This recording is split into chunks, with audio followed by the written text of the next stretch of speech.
brief introduction. My name is Muhammad Suhail. I am studying the fifth of the Arabic at Jamia Siddiqia in Ahmedabad. Today, I want to explain my views on the topic Prophet Muhammad sallallahu alaihi wasallam.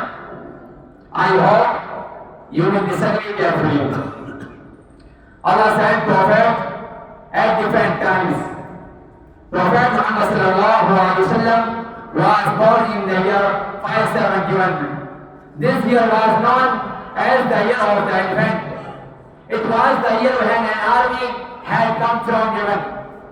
Its leader was mounted on the back of a huge elephant.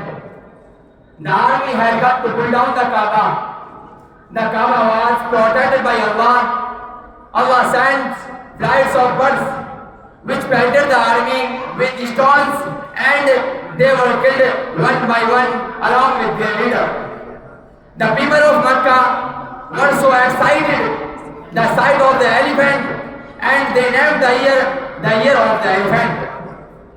Dear audience, Prophet sallallahu alaihi wasallam's father, who was a member of Quraysh tribe, had died a few months before the birth of the Prophet sallallahu alaihi wasallam.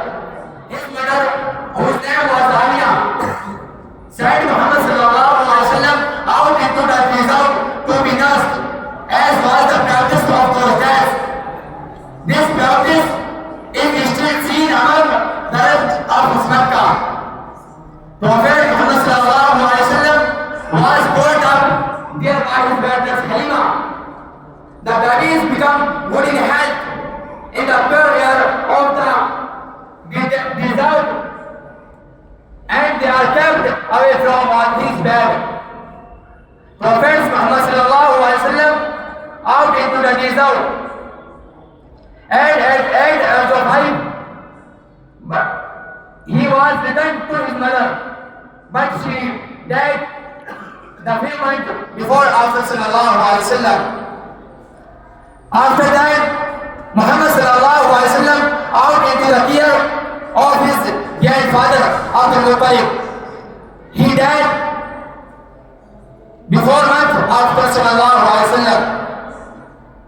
Muhammad sallallahu alaihi wasallam then out into the care of his uncle Abu Talib. Abu Talib not being rich, he had to work very hard. Muhammad sallallahu alaihi wasallam also worked hard and helped his uncle in many ways.